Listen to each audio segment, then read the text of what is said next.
Bismillahirrahmanirrahim. Assalamualaikum warahmatullahi wabarakatuh. Alhamdulillahirabbil alamin.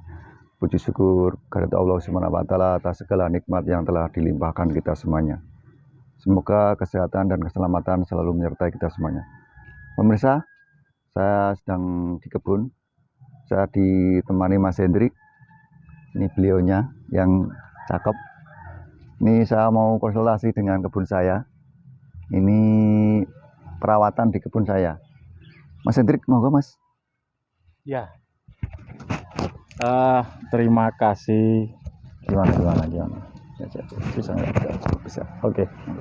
Terima kasih Mas Sony. Jadi selamat pagi menjelang siang kepada semua saudara-saudara saya. Hari ini saya kebetulan diminta oleh Mas Sony ke kebun beliau. Ini berada di Desa Tegalrejo, Kecamatan Wirosari, Kabupaten Grobogan.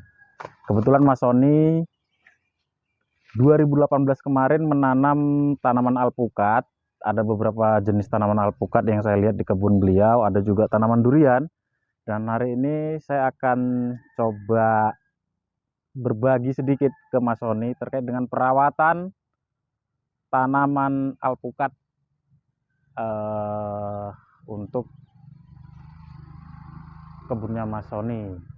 Kalau secara umum, secara pertumbuhan saya melihat pertumbuhannya baik, artinya tanaman daunnya hijau dan pertumbuhan vegetatifnya juga baik. Ini koreksi saya sedikit hanya terkait dengan pruning ya, terkait pruning pemangkasan.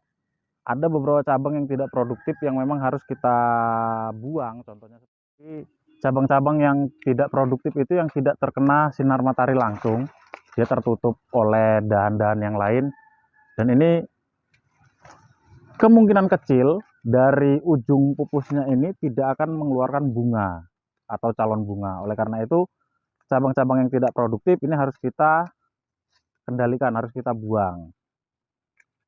Nah, ini agar jadi nanti diteruskan oleh Mas Sony, ini saya hanya memberikan contoh sedikit. Dan untuk perawatan tanaman kelengkeng dan tanaman apa saja, saya selalu menekankan ketika tanaman setelah ditanam atau tanaman sudah tertanam, 4 hal yang harus dilakukan petani atau pekebun adalah: pertama, pembersihan petakan atau ring sanitasi. Petakan ring sanitasi tidak boleh ada gulma. Ini jaraknya sesuai dengan petak tajuk atau tajuk tanaman. Yang kedua, penyiraman di musim kemarau. Ini karena di Pulau Jawa atau khususnya di daerah sini di Kabupaten Grobogan masih musim hujan, jadi tidak perlu melakukan penyiraman. Nanti dilakukan penyiraman di musim kemarau. Lalu yang ketiga adalah pengendalian hama penyakit. Nah, saya melihat beberapa serangan hama ya di tanaman alpukat milik Mas Sony, tapi ini tidak terlalu riskan, tidak terlalu bahaya, tapi butuh dikendalikan. Nah, seperti ini serangan kutu-kutu putih, ini perlu disemprot dengan insektisida. Nah, oleh karena itu nanti saya akan minta Mas Sony untuk rutin melakukan penyemprotan karena ini sudah terserang. Jadi nanti Mas Sony bisa rutin seminggu sekali untuk melakukan penyemprotan dengan menggunakan insektisida. Yang keempat, yang terakhir adalah pemupukan. Nah, pemupukan ini harus rutin dilakukan. Kita kalau di kebun melakukan pemupukan itu sebulan sekali.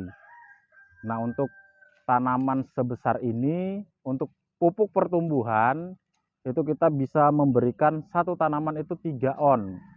3 on atau 300 gram. Baik itu pupuk NPK Mutiara atau pupuk Ponska atau pupuk yang lain-lain. Yang terpenting adalah pupuk dengan kandungan N yang tinggi. Ini untuk memunculkan pertumbuhan vegetatif. Tapi kalau saran saya ke Mas Sony untuk tanaman yang seperti ini kan sudah besar ya, tanamannya sudah besar, usianya juga sudah 4 tahun kurang lebih. Artinya untuk tanaman alpukat ini harusnya dia sudah berbunga. Oleh karena itu nanti kita akan aplikasi pupuk dengan kandungan P dan K yang tinggi agar siklus dari pertumbuhan vegetatif ke pertumbuhan generatif atau munculnya bunga bisa terjadi. Oleh karena itu nanti pupuk yang harusnya diberikan di tanaman ini adalah pupuk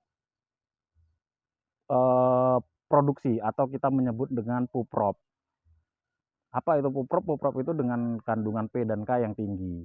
Mungkin seperti itu review atau sekilas cara perawatan tanaman. Ini inisiasi bunga. Jadi alpukat itu kan bunganya di ujung tunas seperti ini ya. Nah, seperti ini. Ya, jadi kalau durian ya dia biasanya di batang atau di tangkainya. Nah, kalau alpukat di ujung seperti ini, dia berbunga alami kalau pupuknya tidak dilakukan dengan baik pemupukannya, nanti banyak bunga yang rontok. Jadi kan malah rugi atau eman-eman kan. Seperti itu, Mas. Ini harusnya sudah masuk atau sudah diberikan pupuk produksi untuk mengurangi nanti kerontokan bunga. Selain kalau bunga rontok itu bukan hanya faktor pupuk ya, bukan hanya faktor pupuk yang kurang, tapi ada beberapa faktor. Bisa faktor karena terlalu banyak serangan hama penyakit, itu bisa menyebabkan bunga rontok. Faktor kurang air karena dia nanti musim kemarau berkepanjangan, bunganya keluar, kurang air juga bisa menyebabkan kerontokan. Jadi memang kompleks. Jadi ketika kita ingin berkebun, memang harus kita perhatikan semuanya, jangan sampai terjadi kerontokan-kerontokan yang di luar kerontokan biologis. Biasanya kerontokan biologis kan paling hanya 10-20%. Tapi kalau lebih dari itu kan petani nanti yang dirugikan. Seperti itu. Tunas yang di sini ini dibuang saja. Ini tidak. Nah, seperti ini. Lalu yang seperti ini dibuang saja sampai di sini.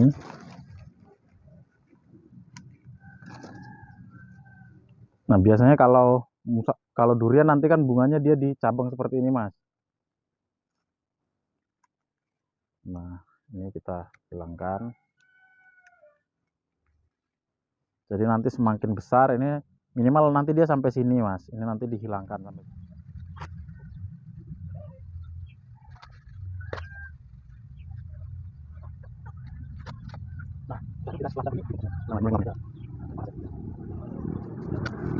Demikian pemirsa untuk kegiatan hari ini.